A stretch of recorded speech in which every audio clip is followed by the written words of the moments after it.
Italy का visa आजकल मिल रहा है, सब लोगों को मिल रहा है। जॉब प्रोफाइल आपकी अच्छी होनी चाहिए। और 27 में से 18 लोगों को इटली का वीज़ा मिला है। 7 लोग थे और 6 को वीज़ा मिला है जी इटली। और उन्होंने दूसरा एक नाम भी लिया नीदरलैंड का, उन्होंने भी मुझे इटली बताया। जो प्रोफेशन होता है वही लिखा जाता है, लेकिन यहाँ की बात थोड़ी सी, अगर आपका कोई पहले रिफ्यूज़ल है तो वो प्रोफाइल पे डिपेंड करता है। आपने जो बैंक स्टेटमेंट रखनी है अपनी, जिस आप अगर जीसीसी में रह रहे हैं तो आप जिस बिल्डिंग में रहते हैं क्लीनेस रिक्वायर्ड नहीं होती sir. Hello guys, welcome to my YouTube channel, welcome to another interesting vlog. बड़ा ही इंटरेस्टिंग व्लॉग है जी। एग्जैक्टली कंटेंट से भी आप लोगों को आइडिया हो चुका है और थंबनेल से भी आप लोगों को आइडिया हो चुका है कि इटली का वीज़ा आजकल मिल रहा है, सब लोगों को मिल रहा है। एग्जैक्टली जी ऐसा ही है, बिल्कुल मिल रहा है वीज़ा। इटली का वीज़ा आजकल उसकी वीज़ा रेशो काफ़ी हाई है, काफ़ी सारे लोगों को इटली का वीज़ा आजकल मिल रहा है। लेकिन यहाँ पे एक कंडीशन अप्लाई होती है, वो कंडीशन सबसे पहले मैं आप लोगों को समझा दूँ, ठीक है। और उसके बाद दो बातों पे बात करेंगे। एक, आपका ट्रैवल प्लान कैसा होना चाहिए इटली का वीज़ा इस टाइम पे अप्लाई करने के लिए, और दूसरा, उन लोगों को अप्लाई करना चाहिए जिनके पास ये डॉक्यूमेंट्स या ये चीज़ें कंप्लीट हैं। वो कौन सी हैं, वीडियो में डिस्कस करते हैं। जो लोग चैनल पे नए हैं, चैनल को प्लीज़ लाइक करें, सब्सक्राइब करें, बेल के बटन को ज़रूर दबाएं। सर प्लीज़ वीडियो उन लोगों तक ज़रूर शेयर किया करें जो लोग स्ट्रगल में हैं, जो लोग अभी वर्किंग कर रहे हैं कि किसी शेंजन कंट्री को टच करने के लिए किसी चीज़ की उनको ज़रूरत होती है, उनको नहीं मिल रही, उनको नहीं समझ आ रही, तो प्लीज़ उनको रिकमेंड किया करें कि वो एक दफ़ा ज़रूर आके चेक करें, देखिए आज़माएं। हो सकता है किसी का कोई राइट क्लिक आप लोगों के लिए एक बेनिफिट और आप लोगों के लिए एक बेनिफिशियल हो जाए, और हो सकता है कि आप लोगों का एक राइट क्लिक किसी बंदे को वीज़ा रिफ्यूज़ल से बचा ले। अब आज की वीडियो यह है कि जी इटली का वीज़ा मिल रहा है, एग्जैक्टली मिल रहा है जीसीसी कंट्री से। दुबई से मिल रहा है, कतर से मिल रहा है, बहरीन से मिल रहा है, ओमान से मिल रहा है, और सऊदी अरेबिया से भी मिल रहा है इटली का वीज़ा। अब इटली का वीज़ा अप्लाई करने के लिए आप लोगों के पास टर्म्स एंड कंडीशन क्या है कि सबसे पहली बात तो यह है कि आप लोगों की आप लोग जिस कंट्री में रह रहे हैं उस कंट्री में जो आप जॉब कर रहे हैं, जॉब प्रोफाइल आपकी अच्छी होनी चाहिए। पहली कंडीशन आप लोगों की ये है। आपकी जितनी जॉब प्रोफाइल अच्छी होगी उतना जल्दी आप लोगों को वीज़ा मिल जाएगा। सर मिल जाएगा, 100% वीज़ा मिल जाएगा। मैंने रिसेंटली 5 केसेस देखे हैं, 5 वीज़े अप्लाई किए गए हैं, एक भी रिफ्यूज़ल नहीं आया। इट मीन अगर मैं 5 से अंदाज़ा लगाऊं तो सक्सेस रेशो जो है वो 100% है। मैं 5 केसेस की बात कर रहा हूँ। अच्छा, नंबर 2 पे मैं बात करता हूँ कि वो ये 5 केसेस किस कंट्री से थे। सर 2 दुबई के थे, एक ओमान का था, एक कतर का था, एक बहरीन का था। मैंने डिफरेंट कंट्री से ये 5 केसेस देखे हैं, ठीक है। अब एक और बड़ी मज़े की मैं बात बताता हूँ। जिस मेरे दोस्त ने अप्लाई किया था कतर से, तो मैंने उससे पूछा कि जिस दिन तो वीज़ा अप्लाई करने गए थे तो कितने लोगों ने इटली का वीज़ा अप्लाई किया था। उसने कहा कि उस दिन 27 लोगों ने इटली का वीज़ा अप्लाई किया था, और 27 में से 18 लोगों को इटली का वीज़ा मिला है, ठीक है। तो मुझे थोड़ी सी उसकी बात से ये भी हुआ कि कुछ लोगों को मिल रहा है, कुछ को नहीं मिल रहा।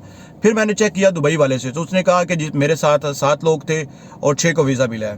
तो जो ओमान से जिन लोगों ने अप्लाई किया था इटली का वीज़ा, वो सर 3 लोग थे और तीनों में से सिर्फ एक को मिला है।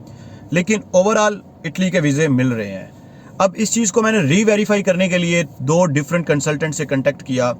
आजकल आप किस कंट्री का वीज़ा सबसे ज़्यादा अप्लाई कर रहे हैं विजिट वीज़े के लिए और टूरिस्ट वीज़े के लिए? तो उन्होंने कहा जी हम लोग इटली को हिट कर रहे हैं। तो मैंने उससे रीज़न पूछी, तो उन्होंने कहा कि इटली की वीज़ा रेशो अच्छी है, एप्लीकेशन अगर स्ट्रांग होती है तो वीज़ा रेशो काफ़ी अच्छी है और वीज़ा स्टैम्प हो रहा है।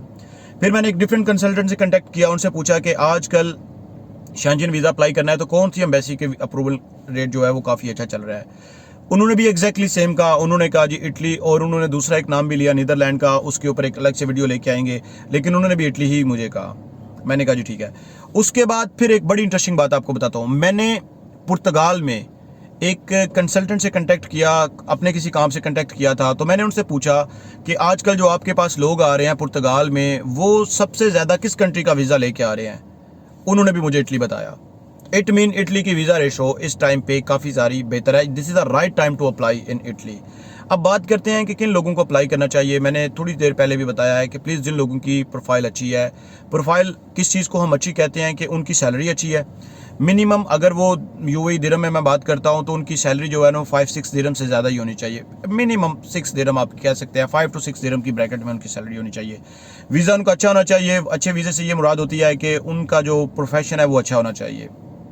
और कुछ कंट्रीज़ में जैसे सऊदी अरेबिया में और ओमान में प्रोफेशंस जो है ना वो बहुत सारे लोग अच्छे मैनेजरियल लेवल पे जॉब कर रहे होते हैं, लेकिन उनका वीज़ा प्रोफाइल और वीज़ा प्रोफेशन जो है ना वो अच्छा नहीं होता। तो it doesn't matter in countries में, क्योंकि यहाँ के ये एक चलता है। बाकी लेकिन अगर आप कहते हैं कि कतर में या यूएई में या बाकी जगहों पे, तो वहाँ पे जो प्रोफेशन होता है वही लिखा जाता है, लेकिन यहाँ की बात थोड़ी सी डिफरेंट है। अब बात करते हैं, लेकिन आपकी कंपनी जो आपको लेटर देगी उसके ऊपर आपकी वही प्रोफाइल मेंशन की जाती है जो आप एग्जैक्टली काम कर रहे होते हैं। तो ये चीज़ आप अपने माइंड में रखिएगा। फिर आप जब सैलरी स्लिप लेते हैं, सैलरी स्लिप के ऊपर भी आपकी डेजिग्नेशन, प्रोफेशन और पोजीशन लिखी होती है, ये भी आप अपने माइंड में रखिएगा। अब इसके बाद बात करते हैं कि जी आप अगर इटली का वीज़ा अप्लाई करने जा रहे हैं तो अगर आपका कोई रिफ्यूज़ल है, अगर आपका कोई पहले रिफ्यूज़ल है तो वो प्रोफाइल पे डिपेंड करता है। मैं उस पे ऊपर कुछ भी नहीं डिटेल में बात करना चाहूँगा क्योंकि ये वीडियो बहुत ज़्यादा लंबी हो जाती है फिर। लेकिन जो लोग फर्स्ट टाइम अप्लाई कर रहे हैं उनकी ट्रैवल हिस्ट्री है। ट्रैवल हिस्ट्री किस तरह की है उनकी कि उन्होंने थाईलैंड को विज़िट किया हुआ है, या फिर उन्होंने मलेशिया को, या फिर उन्होंने अज़रबैजान बाकू को विज़िट किया हुआ है। जीसीसी के जो लोग रेजिडेंट हैं वो जॉर्जिया जाते हैं, रेजिडेंट कार्ड पर उनको जॉर्जिया की एंट्री मिल जाती है। मालदीव गए हुए हैं, कुछ लोग वियतनाम भी गए हुए हैं, ठीक है, ये ट्रैवल हिस्ट्री मैटर करती है। लेकिन काइंडली ये काम करें प्लीज़, आप इटली का वीज़ा अप्लाई आप करना चाह रहे हैं तो टर्की का वीज़ा एक दफ़ा ले लें। आप टर्की का वीज़ा अप्लाई करें, आपको टर्की का वीज़ा, अगर आपको टर्की का वीज़ा मिल जाता है तो फिर ट्रैवल प्लान, मैंने कहा था कि आपको बताएंगे कि इटली का ट्रैवल प्लान टर्की के साथ आप सेट करें। ठीक है, क्योंकि टर्की और इटली करीब ही हैं, कोई इतना वो डिस्टेंस नहीं है। साथ ही आप कह लेंगे टर्की के बिल्कुल साथ ग्रीस है, एक फ़्लाइट डिफरेंस भी नहीं है, एक आपका वे भी वो जा रहा है, तो आप लोगों को काफ़ी ये हेल्प हो जाएगी। लेकिन अगर जो लोग टर्की ट्रैवल करके आ चुके हैं, ऑलरेडी उनके पासपोर्ट पे टर्की का वीज़ा स्टैंप है और ऑलरेडी उनकी पासपोर्ट पे इमिग्रेशन की एग्जिट एंड एंट्री की स्टैंप भी है, तो काइंडली वो डायरेक्ट टर्की का वीज़ा अप्लाई करें, फिर कोई इशू नहीं है। लेकिन आपने जो बैंक स्टेटमेंट रखनी है अपनी, वो कोशिश करें कि आपकी यूएई दिरहम में 30 to 35,000 की बैंक स्टेटमेंट हो। अगर आप सिंगल अप्लाई कर रहे हैं, 25 भी होती है तो चल जाता है, लेकिन 30,000 एक ब्रैकेट है। बैंक स्टेटमेंट किस तरह की बनानी है आपने, वो एक पहले मैंने व्लॉग शेयर किया हुआ है, एक बड़ा डिटेल, एक बड़ा ही लेंथी व्लॉग जो था वो मैंने आप लोगों के साथ एक शेयर किया हुआ था, जिसमें कंप्लीट बैंक स्टेटमेंट की मैंने स्टोरी समझाई थी आपको कि आपने कैसी बैंक स्टेटमेंट बनानी है। अब एक दो डॉक्यूमेंट्स मैं बताऊंगा आपको, सपोर्टिंग डॉक्यूमेंट्स, जब आप इटली का वीज़ा अप्लाई करें तो ये डॉक्यूमेंट्स ज़रूर साथ अटैच करें।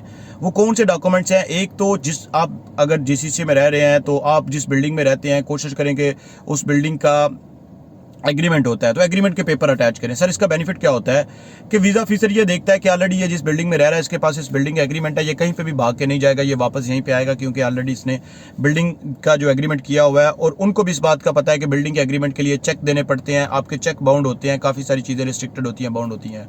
दूसरा, एक स्ट्रॉन्ग एनओसी प्रिपेयर कीजिएगा। एनओसी लेटर के ऊपर स्पॉन्सर के सिग्नेचर होने चाहिए और एक कंटैक्ट डिटेल भी होनी चाहिए। अगर उसको वेरीफाई किया जाए तो वो 100% वेरीफाई होना चाहिए। तीसरा एक डॉक्यूमेंट्स मैं आप लोगों को बता रहा हूं कि आप लोगों ने जब भी अपना वीज़ा अप्लाई करना है जीसीसी कंट्री से इटली के लिए, तो कोशिश किया करें कि पुलिस क्लियरेंस रिक्वायर्ड नहीं होती सर, नहीं रिक्वायर्ड होती टूरिस्ट वीज़ा के लिए, लेकिन आप ज़रूर अटैच करें।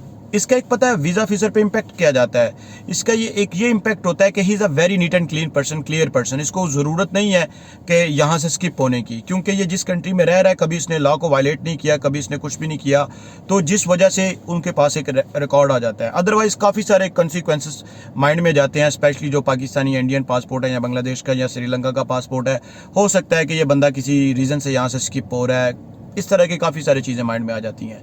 तो this is the right time to apply Italy visa. आप जाएं, जाके एप्लीकेशन फिल करें और जाके वीज़ा अप्लाई करें। इंशाल्लाह आप लोगों को 100% इटली का वीज़ा मिल जाएगा। मिलते हैं एक नई वीडियो में एक नए इंटरेस्टिंग व्लॉग के साथ। Thank you so much.